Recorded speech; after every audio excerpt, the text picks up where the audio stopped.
programa A Vida em Foco desta quinta, 22 de julho.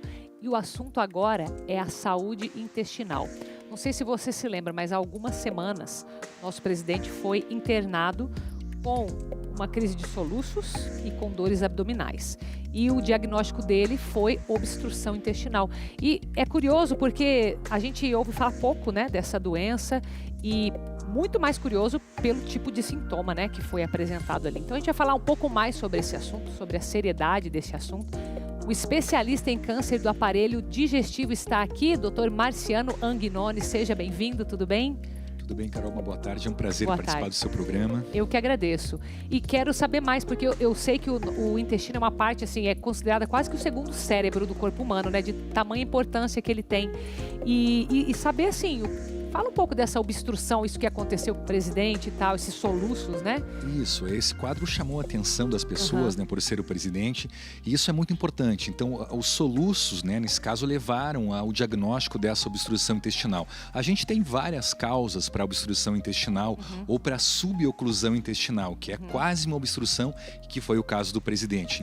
Então, no caso dele, foi um quadro de aderências intestinais, que é uma situação em que pessoas que já fizeram uma cirurgia prévia no abdômen podem ter esse quadro de aderências que leva a esse quadro de suboclusão. As aderências é como se o intestino grudasse uma parte na outra e angulasse. Externamente. Isso é como se a gente pegasse uma mangueira de água e dobrasse essa mangueira de água, e isso, a água então não passa pela mangueira e aumenta a pressão. Então esse foi o quadro, né, de suboclusão do presidente por aderências intestinais. Quanto mais complexa foi a cirurgia prévia, ou quanto mais cirurgias essa pessoa teve, maior é a chance de fazer esse quadro de aderências, né? Então, as vísceras grudarem umas nas outras, por isso aderências aderem umas nas outras e faz uma torção, uma angulação, e isso leva então a uma interrupção da passagem das fezes. E aí a pessoa começa a ter soluços, que foi, né, o caso do presidente, começa a ter dor abdominal, náuseas, vômitos, e acaba procurando, né, o atendimento médico. Mas essa foi a causa, né, no caso do presidente. Nós temos que foi a aderência pelas cirurgias prévias. Nós temos outras causas também que podem levar à suboclusão, que é quando essa interrupção da passagem é parcial, ou a obstrução mesmo, que é quando essa interrupção da passagem é completa, é total, e aí a pessoa tem que ser operada de urgência. Quando ocorre a suboclusão, como foi o caso do presidente Bolsonaro, o tratamento pode ser conservador. Então é passado uma sonda pelo nariz que vai até o estômago para drenar para fora o líquido que está ali parado. O paciente fica internado durante alguns dias, e se ocorre melhora, não há necessidade de cirurgia. Mas quando não ocorre melhora, aí a pessoa precisa ser operada. Tem que fazer uma cirurgia de urgência para resolver essa aderência que causou a suboclusão ou a obstrução. E quando não é, então, causada por cirurgia, né? Você mencionou que tem outras causas. Quais que são essas outras causas? Então nós temos outras causas, por exemplo, doença inflamatória intestinal, né? A diverticulite, né? Então as pessoas que têm diverticulite, que é uma doença benigna do intestino, diagnosticada por colonoscopia, mais comum em quem tem intestino preso. Essa pessoa que já teve diverticulite, que é uma inflamação no intestino, também pode evoluir ao longo dos anos com esses quadros de obstrução intestinal. Uma outra causa muito comum é o câncer, né? Então o câncer do intestino, ele pode já aparecer com quadro de obstrução intestinal. Então a pessoa começa a ter soluços, náusea, vômitos, dor abdominal, vai até o hospital e são feitos exames, e aí pode ser, né, que seja um câncer que já se manifestou desde o início, causando, né, essa obstrução, porque o câncer cresce para dentro do intestino, vai crescendo lentamente até obstruir o intestino por completo. E aí ocorre esse quadro agudo de obstrução pelo câncer. Entendi. Mas tem outros problemas intestinais que também merecem a nossa atenção, que não são tão graves, né? Isso, então a constipação crônica é um problema bastante comum, é mais comum em mulheres. Muitas pessoas confundem, né, o intestino muito preso, achando que pode ser um câncer, mas na verdade assim, a constipação crônica ela é comum, está ligada a riscos hereditários, né, riscos a fatores hereditários, mas também aos maus hábitos alimentares. Então, mais do que tudo, acredito, mais do né? que tudo, exatamente. Então as pessoas que têm uma alimentação ruim, não saudável, né, que ingerem pouca quantidade de fibras, de frutas, de verduras, que ingerem muito carboidrato, muita carne vermelha, muitos alimentos processados, essas pessoas elas vão ter mais chance de ter intestino preso e outros problemas intestinais também. Então, sem falar que os maus hábitos alimentares também são um fator de risco para o câncer, né? Então a gente sabe hoje que o consumo exagerado de carnes vermelhas processadas, né, que é a salsicha, o salame, o presunto, então o consumo exagerado desse tipo de alimento, de carnes vermelhas processadas, isso é um fator de risco. Isso já é comprovado. Isso já é comprovado por só. estudos científicos que o consumo excessivo de carnes vermelhas processadas é fator de risco para câncer de intestino e de estômago. Nossa. E que uma alimentação rica em frutas, verduras, fibras, isso confere um fator protetor, né? Então daí a importância de uma alimentação saudável como um fator de prevenção do câncer do intestino. E o que é considerado uma alimentação excessiva nesses casos das carnes vermelhas, dos embutidos, né? Isso, existem algumas controvérsias em relação a isso, mas basicamente considera-se que até 400 gramas de carnes vermelhas por semana seria um consumo saudável, né? Então 400 gramas seria por semana, seriam umas 2 ou 3 refeições, né? É bastantinho, né? Isso para carnes vermelhas de um modo geral. Até a carne comum. Até a carne comum. Então 400 gramas, porque o consumo exagerado de carnes, de modo geral, já é um fator também de risco. Carnes processadas é um fator maior ainda. Entendi. É claro que isso não é motivo para as pessoas deixarem de comer carne, porque a carne é um alimento... Tem que regular, né? Tem que prestar atenção quanto está comendo. Exatamente. A carne é um grande alimento, fonte de proteína, e ela é essencial.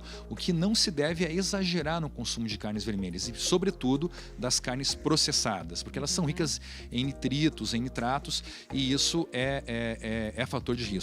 Mas de um modo geral, 400 gramas por semana não é tão pouco. Dá para fazer 2, 3 refeições por semana. E o resto substituir por uma carne branca, ou diminuir a quantidade peixe, exatamente, o ovo e outras fontes de proteína. Legal. E com relação aos exercícios físicos, isso tem alguma ligação direta com a saúde intestinal também ou não? Sim, também tem, tanto com a saúde intestinal como prevenção também dos cânceres de um modo em geral.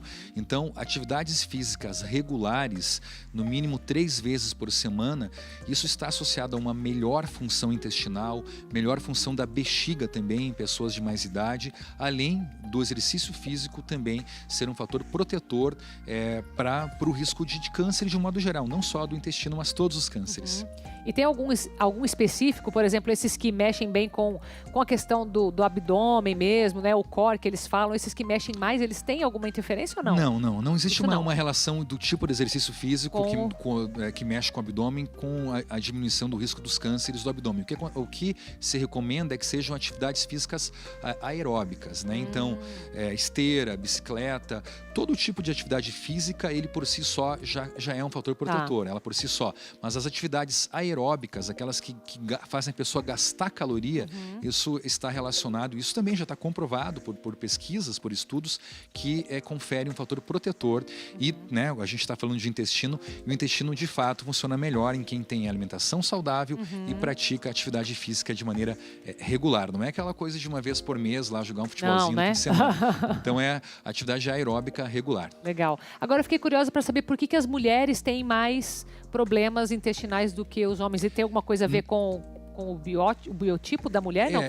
É uma predisposição da mulher, não há uma explicação científica comprovada para isso. É um fato que a gente observa, que as mulheres, de modo geral, elas têm maior incidência com hormônio, de intestino preso. Uma das causas possíveis tem relação, sim, com a questão hormonal, mas não que isso tenha uma comprovação direta. Mas a gente observa que as mulheres sofrem mais dessa doença, né, chamada intestino preso. E por isso precisam ter uma alimentação ainda mais rica em fibras, né? As pessoas que são acometidas por esse tipo de situação, né? De intestino preso. E, bom, a ingestão de água você mencionou também, né? Acredito que seja importante. Também, isso mesmo. Líquidos em geral?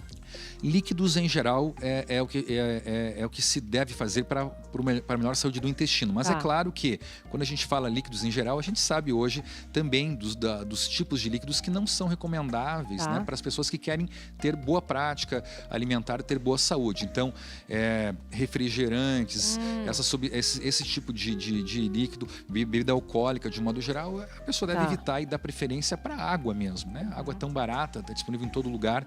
Então, o ideal é que as pessoas bebam água, né, de modo geral, e evitem o refrigerante e outros tipos de bebidas industrializadas. Com relação àqueles chás que são mais laxantes, né, que tem gente que faz, acho que o Sene é um exemplo, né, da época da minha avó. Isso. Isso daí tem alguma contraindicação? Pode ser prejudicial de alguma forma ou não?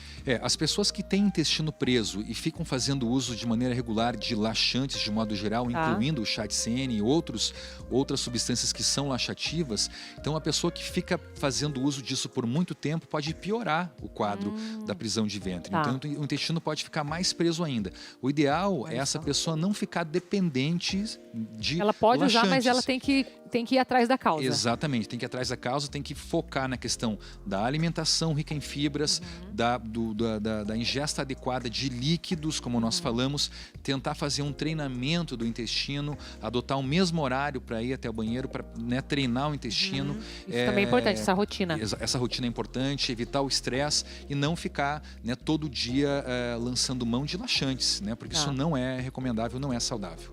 Com relação aos derivados de leite, para quem não é intolerante, não tem alergia a nada, isso tem alguma interferência na saúde intestinal também ou não? Não, o leite, como a gente falou da carne, é um grande alimento, né? Desde as crianças até os adultos, é uma fonte de cálcio, de proteína. Então, para as pessoas que não têm intolerância à lactose, não há uma contraindicação às pessoas em relação ao leite. O mesmo vale para o glúten, né? Porque a gente está vendo agora uma questão de um modismo que achar que o que não tem lactose, o que não tem glúten é mais saudável. Não necessariamente. Isso é um erro, né? Então, o glúten é para quem não pode ingerir glúten e a lactose é para quem tem intolerância à lactose.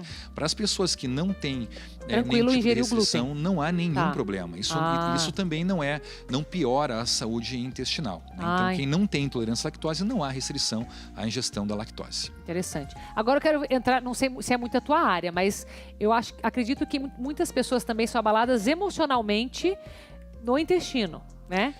Isso acontece, não? Acontece a obstrução, sim. Ou enfim, o intestino preso. Nós temos doenças hoje que estão ligadas aos hábitos ocidentais, né? Ao estresse, a essa correria do dia a dia, aos maus hábitos alimentares, e fatores emocionais que causam doenças intestinais. Uma delas, muito conhecida, tem um nome até interessante, chama-se Síndrome do Intestino Irritável. Já ouvi falar. Síndrome do cólon irritável. Aquela pessoa que tem diarreia, tem dor abdominal, tem prisão de ventre intercalado com diarreia, faz todos os exames possíveis, colonoscopia, tomografia e não se acha nada. Então, esse é um tipo de doença que, como você bem colocou, está ligado a fatores emocionais, ao estresse e aos maus hábitos. Então, é o que a gente chama de diagnóstico de exclusão, né? A pessoa acha que pode ter um câncer, uma coisa mais séria, os exames dão todos normais e, no fim das contas, essa pessoa tem a síndrome do intestino irritável. E isso requer um tratamento multidisciplinar, com psicologia, com medicamentos, com mudança comportamental, de hábitos alimentares. Então, sim, o perfil emocional pode interferir na saúde do intestino. Interessante. Tá, uma última pergunta aqui. Para quem se considera saudável, não tem dor, nada, precisa fazer algum tipo de exame, eventualmente, para ver a saúde do intestino ou não?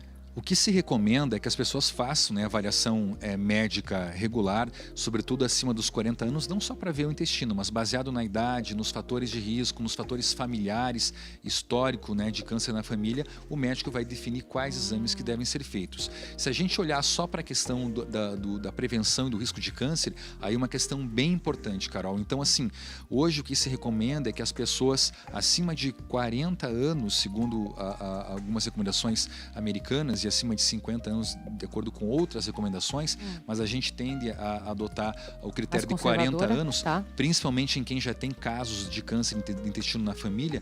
Então, o que a gente recomenda é que após os 40 anos, a pessoa faça a sua primeira colonoscopia. Ah, entendi. Então, a colonoscopia é um exame que tanto pode diagnosticar várias doenças intestinais, mas ela pode diagnosticar os pólipos intestinais, que são lesões precursoras do câncer, que podem evoluir para um câncer se isso não for removido. Então, a colonoscopia, ela tem um papel também de prevenção do câncer de intestino, porque se ela for feita e a pessoa tiver um pólipo, e esse pólipo for então detectado na colonoscopia, esse pólipo vai ser retirado e com isso a pessoa não vai ter o câncer, né? A transformação desse pólipo no câncer. Então, as pessoas acima dos 40 anos devem procurar fazer a sua primeira colonoscopia. Interessante, essa eu não sabia. Muito bom, muito bom. Doutor Marciano, bom, o seu site é o centrodeoncologia.com, né? Você está lá? Isso, o site do Centro de Oncologia do Paraná. Agradeço, viu, tua presença aqui hoje. Muito obrigada. Foi um prazer. Obrigado.